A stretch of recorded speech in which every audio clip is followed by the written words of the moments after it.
Well, TC, thank you for joining us for Black SD Magazine. I wanted to speak with you because you have such an amazing presence when I've seen certain interviews, and you really talk a lot about representation matters. And that's one of the founding principles for, Black SD Magazine in San Diego, where it's a lower Black population, and we really focus on, the Black entrepreneur and small business community. We just culminated our first annual Best of Awards, where we had 43 categories and 5 honoraries because I didn't want people to always fight to be in other publications. We fight to be recognized, and I said, how about we just recognize ourselves? How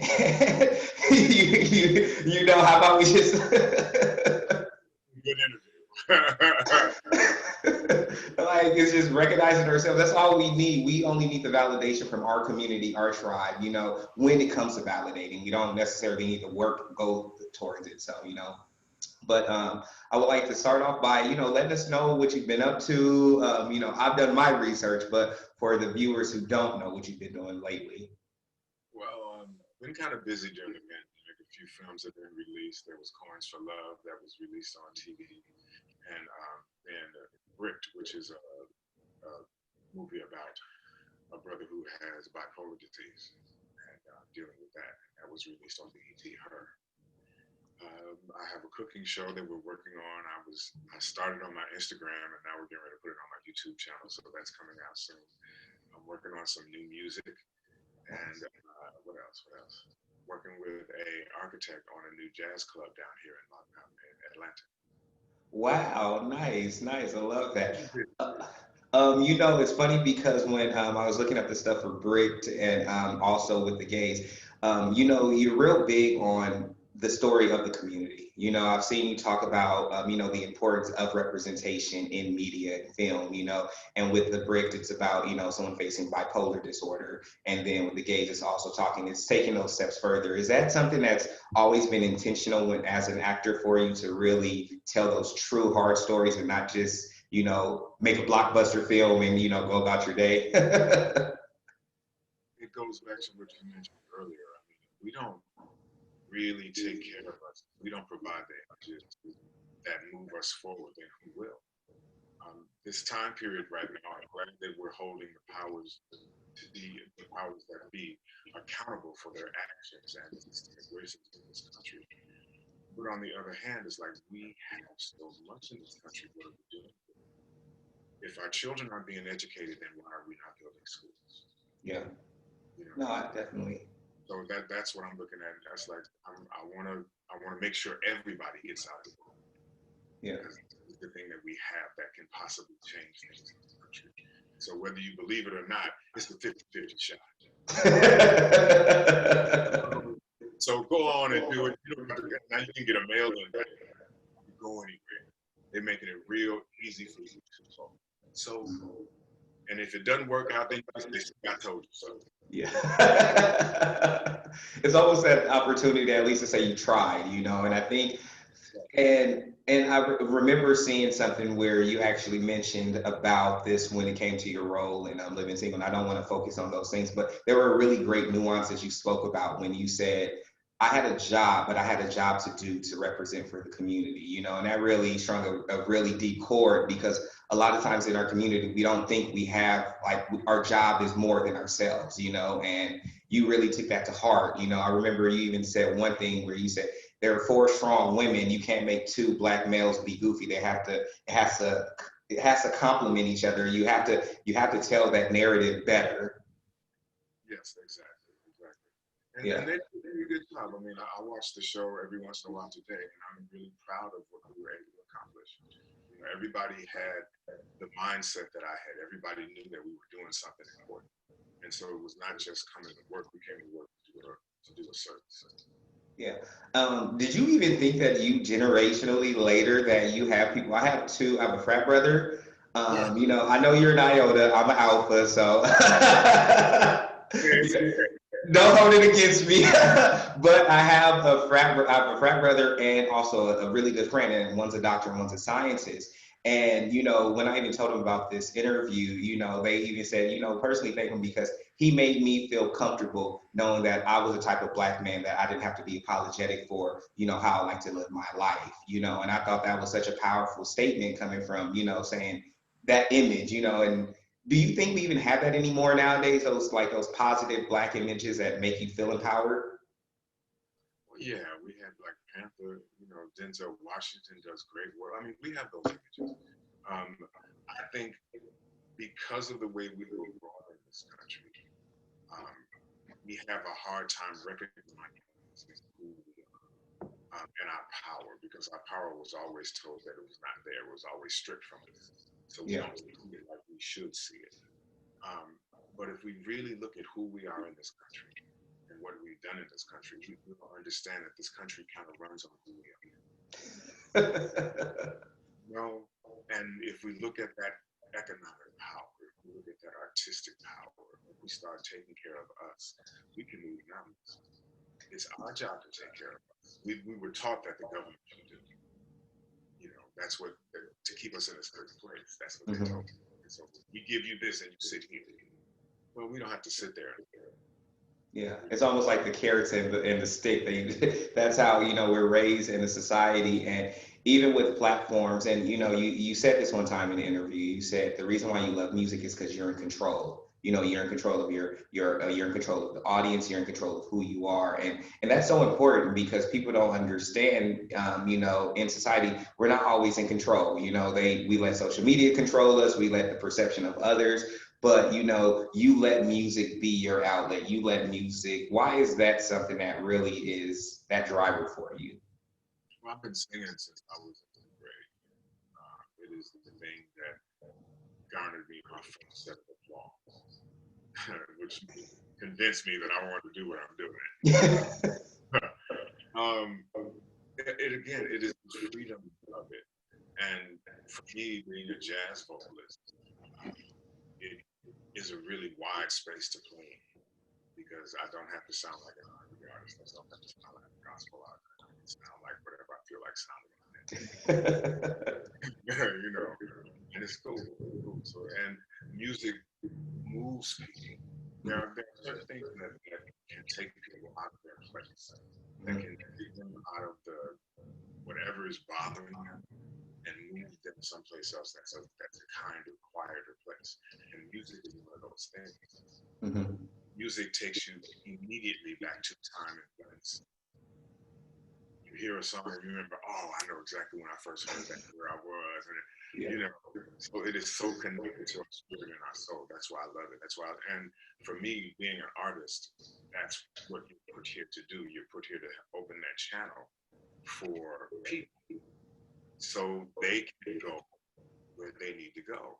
It's not about you. It's about you opening up the space so they can go where they can go. You don't know where they need to go. You don't know what they're thinking, but you want to take them wherever they need to be to feel better. Yeah. Nice. I love that because nowadays when it comes to artistry, people it's all based off of the likes, views, numbers with all these streamings and different things. Do you think it takes away from and for me, I'm even though I'm 32, I'm very old school. Like for me, it's like Karon White, SWV, Christopher Williams, Al B. Shore. I'm like that's where you felt you felt the stories there, but now it's like it's focused on these one hit wonders just because the companies are focused on that. Do you think it takes away from it? I think we've gotten to a point in our music where we have to step back and look at what we're putting out for our people. It's not about the money all the time. It's about the images. Some of the things I see today, I'm like, well, okay. If that's what we're doing, okay. But that's not to say that our wonderful artists are right now. Lettucey just dropped an album. Yeah. Gregory Porter just dropped an album. So there are people out here that are doing music. But what is pushed at us is the thing that is just kind of base. Yeah. That's what sells. And if you push at people enough, they'll buy it because it's familiar. They hear it. Yeah. You see people talk about it like, hey, I didn't like it the first time around, but I gave it like 7 more tries, and then it really went into their, it came to their cerebral cortex and it stuck. Do you think that, you know, because you had Come Together where you, and that was released in 2002, but you re-released it a little bit more visual because you wanted to talk about what was going on with the injustice and things happening here. Where did that, I mean, I know where the inspiration came from, but what made you go, okay, you know, with this song right now will even make better sense? I was actually, it was on my playlist. It was in rotation, you know, just random, and it came up, and I was like, oh, because I wanted to be able to comment on this moment. I wanted to be able to say something, and I Mhm. couldn't figure it out. You know, I was getting a little frustrated because, you know, as artists, we do have a platform, so we should be able to help the community move. You know, and if we can just a little bit move a little bit, then it's, you know, we've done what we're supposed to do. And when I heard the song, and I talked to my buddy Karon in Chicago, who did the editing, and brilliant job Yeah. together. He thought it would be a good idea to do as well, and so he got his people together and got the footage, and we made it happen. And Nice. I No, you know, that's good. I gave it a listen several times over. It's really good. I like that. You know, it does give you that old school feel. When I say old school, not too old school. I'm not going to Anita Baker old school. When I say old school, that you know that R&B's where your mom is cleaning and she's playing some music and you know what time it is. You know it's Sunday. But you know, I love that part because those are the things people don't bring into society. You know, now it's a lot more controversy on what's being said and how it's being said. If it's too sexual or if it's too that. Do you think sometimes that artists, new or old, who are trying to rebrand themselves, come back in, or people just trying to make it, need to be more cognizant of the things that they put out there, even if a label says this is going to be a hit or this is in your contract? well, that's an interesting question. There are artists, and then there are celebrities, and that's just a different mindset about what you do. Mm-hmm. And I'm gonna leave it there. You know, no, definitely understandable. I mean, you know, because we have some really amazing artists out here that are like super, super soul, super, super indie. What is something you would give advice that you would give a new artist that feels like they have to conform, even if they Be have? you, be you. There's only one you. You didn't make two unless you got a twin, and even then, be you. I mean, before Luther, there was no Luther. Yeah. Before Anita, there was no Anita. Before Beyonce, there was no Beyonce. Well, there was Janet. But, you know, A little up in here. before Michael, there was no Michael. How could you try to be something somebody already has done? Mm-hmm. I'm not saying you don't learn from predecessors. Everybody does. Everybody takes things they hear and mold it into their own sound. But find you. Mm-hmm. That's what being an artist is. It's showing up and being your authentic self, not somebody else's. Yeah. And you're real big on your authentic self. Like every time anything that I've read about or heard, you're very, you know, you're straight to the point. You haven't lost your authenticity when it came to jazz, you know, when it came to the vocals, you really love to you know, you stay there. Has there been a time where you thought maybe I should switch up, or did you try anything that where you're like, you know what, this is not TC, this is not even me? Oh, I tried a couple of times. Like, you know, now, I mean, to me, a good producer hears who you are and expounds on that, Hmm. not hears what they could make. Yeah. And that's hard to find because people having their mind who you are. No, definitely. And I think it's hard too because a lot of people feel that they have to be manufactured like something. You know, and you hear these things like you have these verse battles and everyone like they get so caught up in them. I'm like, it's literally just a marketing ploy, but which is great because we're here, but people go Black Twitter goes crazy. I'm like, they will find out how much someone's outfit costs. I'm like, what happened to just enjoying the music? It becomes about something more than just the music. You know, I'm of that age where I remember records.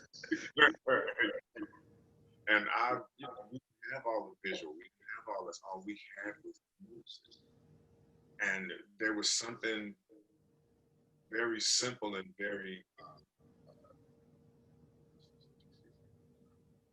shareable about that. It was easy to draw. You didn't have all these other things. It was just Yeah.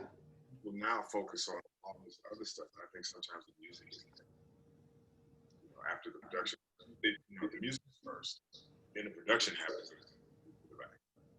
Yeah, no, definitely. And I think it is true. And I think a lot of times they do go for that shock value. They're looking for, I think I know a lot of times the companies really focus on that, the social listening. So they're looking for people just to talk like, hey, all PR is PR. And it's like, no, it used to be a time when you look at 80s videos or anything, it was graphically beautiful. It was like a storytelling, you know what I mean? If you go that way, I think of when you look at Pebbles and Babyface, like Love Make Things Happen. It was literally a whole story, but when you realize you got to the end, oh wow, I was actually at the end, but not the beginning. We don't have that anymore.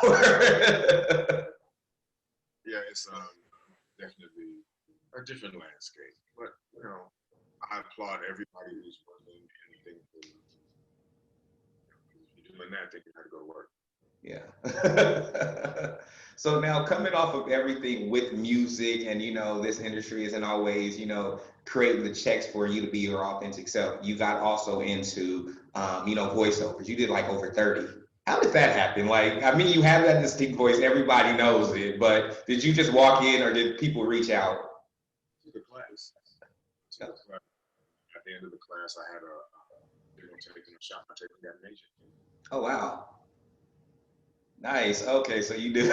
So you said, look, TC's he needs to stay working some shape or form. Like, Many people say, you should do voiceovers. You should do voiceovers. Okay, well, let me check that out.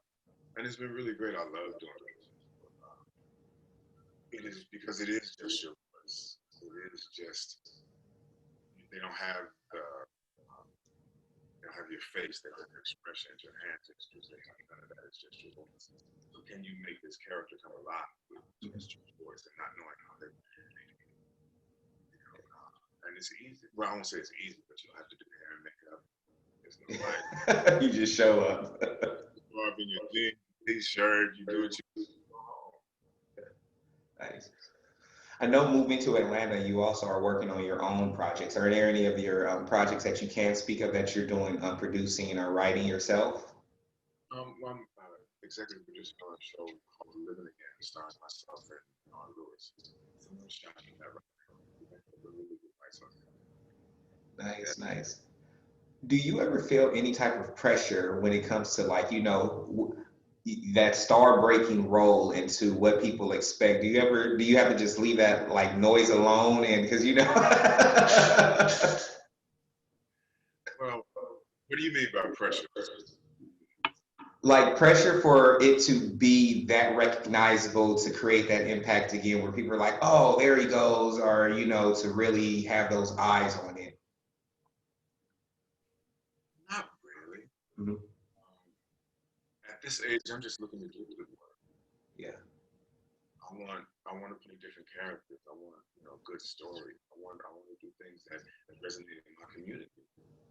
Things that make people go, oh yeah, that's I can see me doing that. That's what I want to do. Because as an artist, again, that's our gig. Is to create art that moves people. And for me, it's to create art that moves my people. Mm-hmm. What makes a good story for you, for when you are looking at, and I want to go from a TV show to even a movie? What makes something great where you're like, oh, this was written, because sometimes people say this is amazing, and a lot of actors and directors are like, I don't know what you were watching, but this did not move me at all. Well, for me, it's about surprise. If you can, and keeping me on the ride. And this is because I'm kind of easy. I go to movies to take the ride. I don't go to criticize. I don't go to find flaws. Mm-hmm. But it often is time. Meaning like, okay, continuity. That's wrong. Why is that boom shadow in the shot? If you kick me off the ride, then I can't enjoy the film. But if you can keep me on the ride and then surprise me, make me laugh on the way, that's a good script to me. I read one yesterday. It was poignant. It was funny moments. It was sad. It was. I was like, oh, that's good. It was late at night, and I still. Nice, keep you on the ride. You know, there's a lot of different filmmakers in Southern California, so they're doing all these big productions. Do you think people really need big productions to really tell a good movie? I mean, to really tell a good story? Just need a good cameraman. Good cameraman. We just did gays on Zoom and iPhones and GoPro. Oh wow. I was so surprised in the way it really looked good. So that shows me that you don't have to have the big major budget. Yeah. It looks good as well. I think it's definitely important because I've talked to some and then they like their first episode, masterpiece, but then they come back and say, Mike, we don't have the budget to complete the series. and I'm like, oh, wish we would have talked about your financial accounting beforehand. Nice. It's just, I think, again, if we stop trying to emulate somebody else's journey and figure out how we're trying to do it. It doesn't have to look like somebody else. Yeah. It doesn't have to look like somebody else's. I think that's why when you look at Robert Townsend or John Singleton, when they told stories from our perspective or their own perspectives, and the most ones who are always successful, they don't care what anyone else thinks. They're telling their story from their truth and they go about it, you know, and I think that's so important because sometimes we're trying to manufacture, as you said, what we think that we're always, it's funny because when you do certain things and other people that are successful in their fields, their first thing is, I'm just telling my story. I don't care about no one else. But I think a lot of times people go in this mindset that I'm trying to sell this later on. So let me make a motion picture that I can hopefully sell to Netflix. And you probably would say is that a wrong way to look at producing something? I think it's a wrong way to look at producing. I just, to me, it always goes back to if the story is good, then it'll go where it's supposed to go. Mm-hmm. Concentrate on. It's like concentrating on being a star and not studying the craft. You know? Nice, I like that. Important. You can be the star, but you really do what you say you do. Nice. Concentrate on telling the story, and it'll take you where you need to go. That could be on a shirt. Too long for a hashtag, but that could be the headline of this conversation. Again, it's been taught that we have to look at somebody else for our success. Mm-hmm. I just don't believe it. I think we have everything we need to have. We just need to turn our resources back to our community. Yeah. No, definitely. And then that's honestly, again, like the premise of the publication, because I saw that, you know, in this day and age, we complain about so many things. You know, we're a society of complaining and then going to Twitter and then want something to go trending. And then 2 weeks later, we forgot what we were mad about. And I said, and I even thought about it, I said, man, we come from a society, a culture where we've always had to create. You know, we always used to award ourselves. You know, we were the ones. And I'm like, when did this happen where we started to be so baby, now we complain and we don't even make solutions? Well, I think that's the biggest thing. And I really applaud young people because they're like, no, we need some solutions. We need some. That's how it's going to change. Yeah. It's the young folks like you. Yeah. No, and I think it's definitely important. And also because you guys have set the blueprint for us, you know, you set the tone. That's why I always like to look back at old interviews where you hear that you guys, you know, you fought for things. You guys really, you know, you were intentional. Nowadays, I don't believe our generation, well, especially the millennial ones, we're not intentional. We're kind of reactionary. You know, we react to everything, pray for the best, and if it comes great, hey, I made it. Okay. Yeah.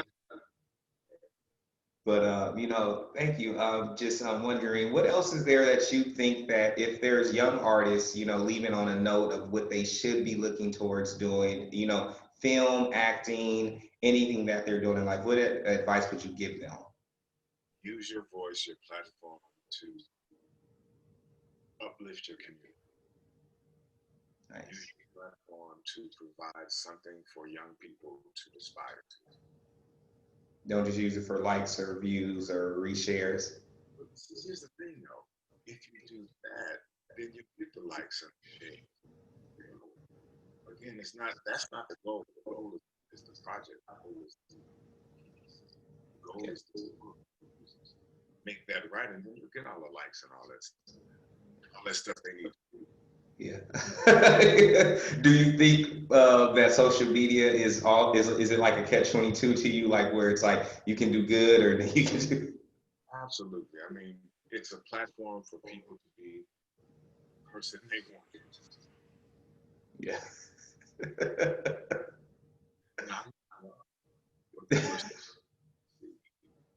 And you know, I mean, for artists to believe that it is great to have a platform to put people on that. Yeah. It's easy to let people know what you're doing. It's easy to get people involved in your craft. On the flip side of it, I mean, there are trolls on social media. People are evil on social media. Use it to bash people and any kind of repercussions. Yeah. And so that's why it's a double-edged sword. Mm-hmm. What they were doing on their social media. Because it does affect how they feel about themselves. Mm-hmm. Definitely, that's true. So before anything, so with this cooking show though, what can we expect from this cooking? Are we gonna have special guests? Are we gonna have you singing sometimes? Or is it just, we're just gonna see TC with the apron and finding out how he makes his grandma's favorite chili? Well, it's gonna be a little bit of that. Mm-hmm. It starts out. The goal of the show is really about young. When I talk to young people, I realize, especially young men, they don't know how to do too much. They haven't been taught how to take care of themselves. They've been taught how to cook, how to grocery shop, how to do laundry, and watch what you're supposed to best. I'm hoping TC's recipe is more about recipes for cooking, recipes for life, recipes for. So eventually, I will have special guests. I will have a young person in the kitchen so I can show them how to do. We talked about having a band on the side. I'm not sure we're gonna do that. Looking for the show to morph. It's not gonna stay the same. It's gonna grow to what it's supposed to be. Yeah, nice. That's a definitely good thing because especially in our community, with Black men, it's like you figure it out once you get married, and then you put all the pressure on the wife or your partner, whoever you're with. And it's just, I don't know. My mother taught me to do everything. She said you need to learn how to do everything because my brothers cannot do anything. I was like, okay. So she taught me how to do everything, and it has served me. It really has, because you don't have to ask somebody to do it yourself. Yeah. And that's where the real power comes from when you're not relying on anybody. Then you don't have to feel, that you can't do anything. So, yeah, I remember that's why I learned to cook at an early age. My mom said the same. It was one time, and I was baby, but she always cooked. And it was one morning. It was a Saturday. I remember I said, "Mom, I'm hungry." She said, "Go cook." I said, I don't know how to cook." She said, "Then you're gonna be hungry." I said, "Then what can I do?" She was like, "Well, I'll teach you." I said, "Okay." She said, "There you go." You're either going to be hungry or you're going to be at fast food. Yeah. When it comes to cooking, is there like a healthy lifestyle that you like to incorporate into your life when it comes to like holistic, vegan, vegetarian, or more natural? It's definitely more natural. I don't think, and this is just my opinion, anything extreme is too much. So vegans is too much. Now, do I eat beef or pork? No, because I know for my metabolism it doesn't work for my body. Mm-hmm. High blood pressure in my family. So I don't do that. I try to limit my fried foods. I don't use a lot of butter. I use natural things, olive oil, and a lot of vegetables. Uh-huh. I try to make it 80% vegetables and grains, 20% protein. Oh, you got it down to a science. Like, do you even do that when you go out to eat? Just have more vegetables and rice than you do meat. You know, Nice, nice. working out, I think we live such a sedentary lifestyle. Hmm. You know, home from work and you sit, and nobody does anything after that.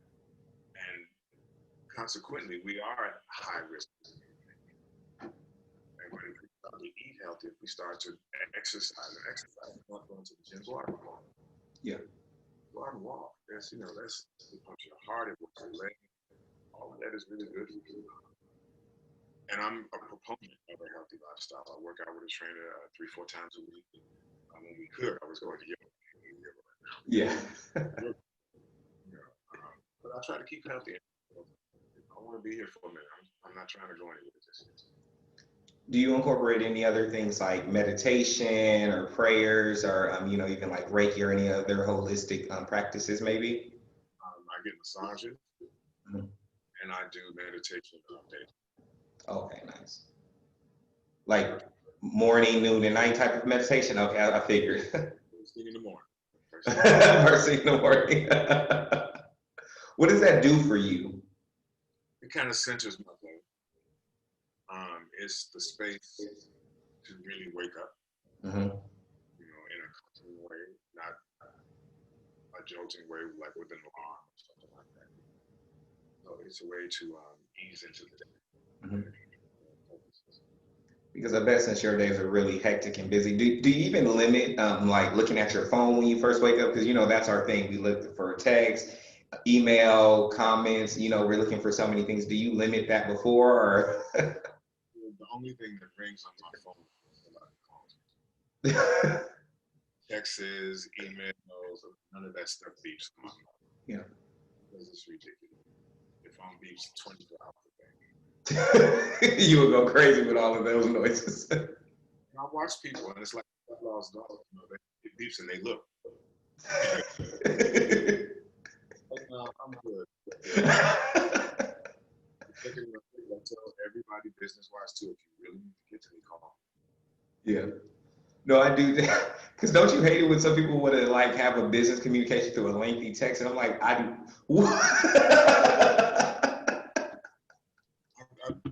Call me. Call me. You know, it's like it'll take half the time for us to handle it. Mm-hmm. You're trying to type on these little bitty keys. Yeah. You know, it's like, Oh man, it's funny you say that because we also have a program called Catalyst Black, and it's a free 3-month program for African American entrepreneurs to come through. So what I do is we take them through a business development all the way through to securing strategic partnerships, because that's one of the that's really where the magazine is centered around. Entertainment is great because I like to meet them where they're at, and I like them to find inspiration through conversations with figures like yourself. But really, our big heart is, we make sure that they don't invest early in a business that might not be profitable, that they get that help, because we are African Americans are really more in consumer-based businesses, which are very, very financially intensive and can have a high return if you do it right. But a lot of times they don't. So when they come into these programs, one of my rules I always tell them is when it comes to a business email, 3 to 5 bullet points. That's it. No more, no less. I say always be concise with your wording. Make sure you're not just trying to go off. I say, because no one likes word vomit when it comes to an email. I got 15 more to look at. But what do you want? Exactly. Like, what do you? They go around the whole circle and then at the end say, "Are you available?" And all you could have said was, "Hey, TC, are you available tomorrow? I need a favor." But instead, they tell you this story about what they've done for you, how much they love you, and at the end, please, please, please. I'm like, you just said please, please, please at the beginning and said I need you. 4 minutes. Right. Financial literacy in our community is really important. Mm-hmm. We do need to understand how the business works. Young people need to understand how it works so they can make money and not just give their money. Exactly. Because when you look at our stats, we are $1 trillion. We're actually a $4 trillion spending, just the US African Americans alone. And I'm like, and we're always the most unrepresented in every sector.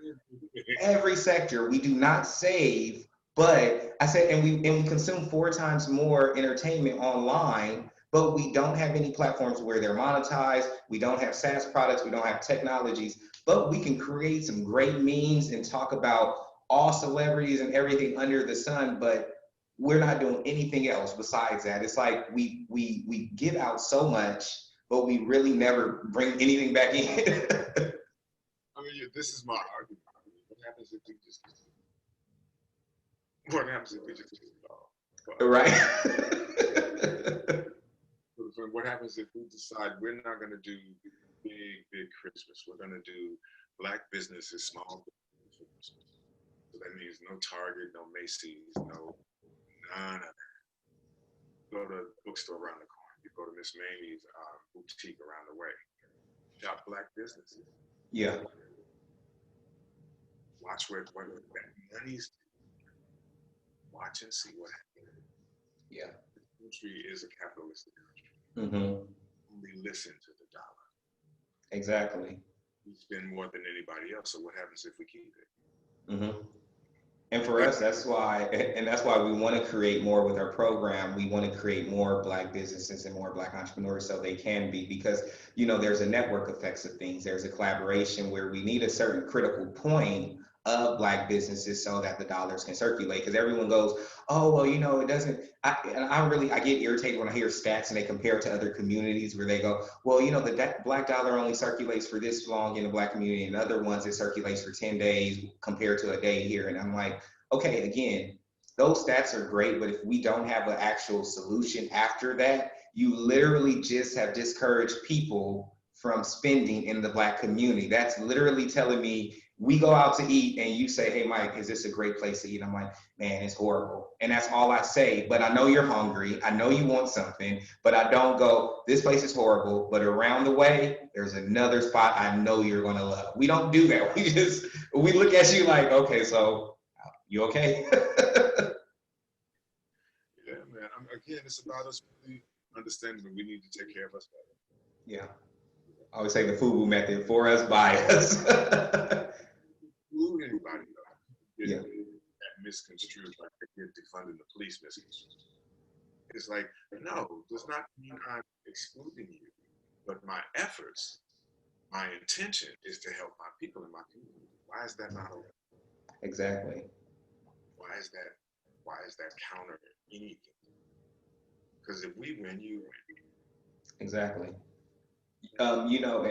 And I always say that with like we did the awards, and when I tell you just the praise, we even had one that was like an LGBTQIA social influencer award, and he was like, I'm just happy to be honored. I'm like, for the gamut of African Americans, we go from it's a gamut of us, but in each part, even if you don't understand the part, that needs to be celebrated because they're a part of the community.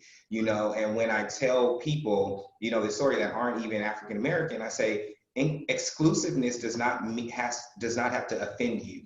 The reason why some efforts are exclusive and not inclusive is because when people need to be represented and they need to be hyper focused on, and they need that love and nurturing and consideration, sometimes we have to put those blinders on and give it to them, because the thing is, I don't want to fight to have to tell someone your story. Someone may not get it from your socioeconomic background, but your people can. So if you have this jazz song and you have come together and all these other things, but you put it to somebody from the Midwest who's not black, who doesn't understand the plight, and we're looking at like giving someone best song of the year, that's not going to go to you because it's in a room full of people that has no life experience compared. They really don't. And again, what is wrong with us? Why is that not okay? Why is that not? What does that take away? You know. Take care of us. What does that take away from? Absolutely. Nothing at all. And it's funny because when we work with different like retail beauty companies, and that's the thing, you know, when I showed them, we did a reshoot for one company. I said, you need to do it in a very inclusive branding with men and women of African American descent. So it's like it shows that cool, like, you know, melanin exposure. But I said, the problem is you guys don't think that first. What you think is you need to put a different race in here just to be acceptable. And I said, you create that stigma again, because when they want to include you in a campaign, it's literally because you're a commodity. It's like, hey, we needed a black face. Exactly. And we fall for it. And we fall for it. It's what we've been taught. It's what we've been taught. Is where we've been taught to get our representation. Mm-hmm. But now it's a different world. We have African American people in green lighting positions. We have that have won awards. You know, so there is no denying who we are and what we can do. Yeah, definitely. The Oscars are saying you can't even be considered for Best Picture unless you have a diverse crew. Mm.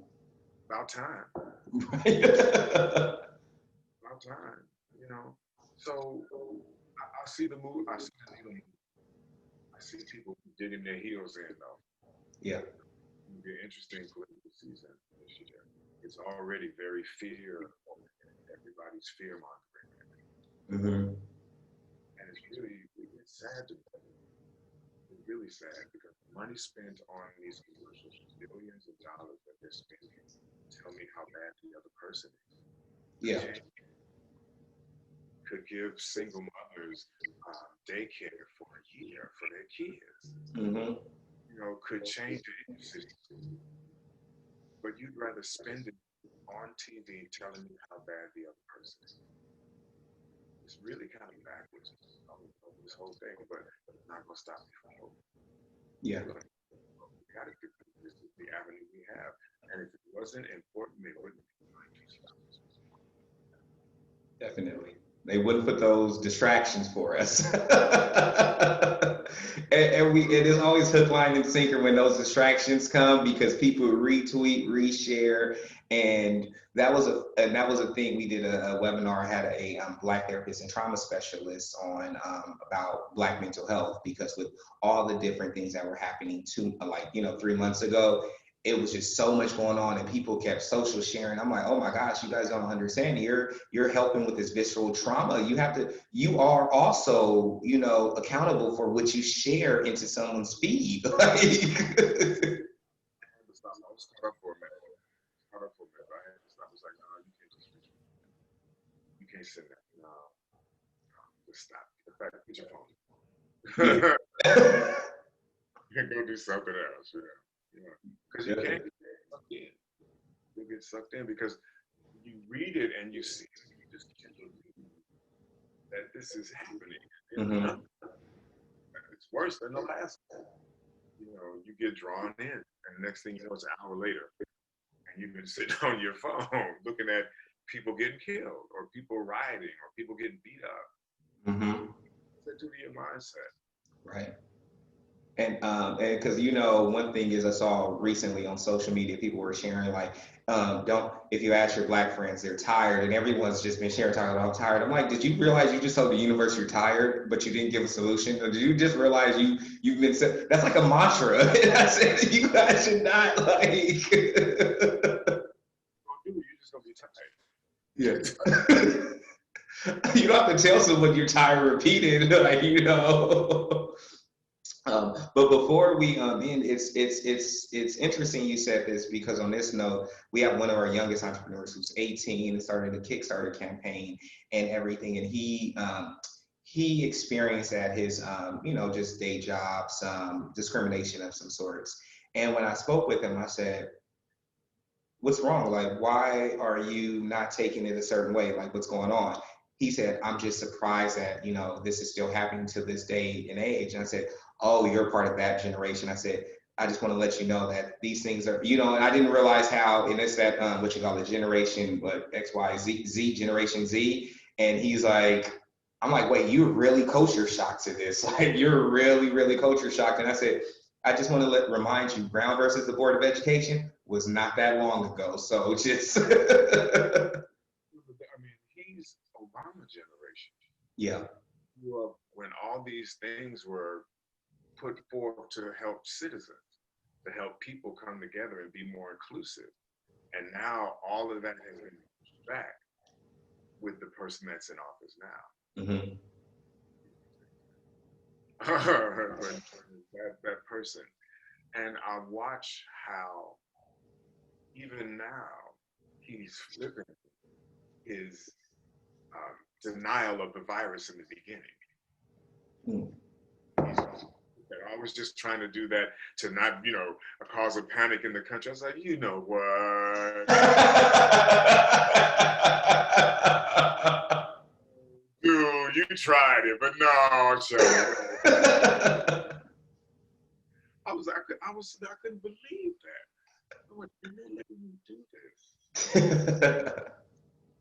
And they took President Obama's phone in the beginning. Remember that when they took his phone? Yep. It's so funny how the tables turn and it's switch when it's our story. The stories are always, and we're always the one. But anyway. Yeah. Yeah, no, thank you. No, that was a good one. But no, TC, this has been great. I really appreciate you taking the time and really, letting us know more about your life, what's going on. This has been a great conversation. I hope you enjoyed it as well. And, definitely would love to, make sure to share with our audience and when this is posted to, our website and even our email to let them know the shows that you're on and where they can see some of your new music. And send David something I can post on my Instagram and when it's coming out and all that. Okay, perfect. I will. All right, brother. No problem. Thank you. Have a great rest of your day and great weekend. Okay, bye.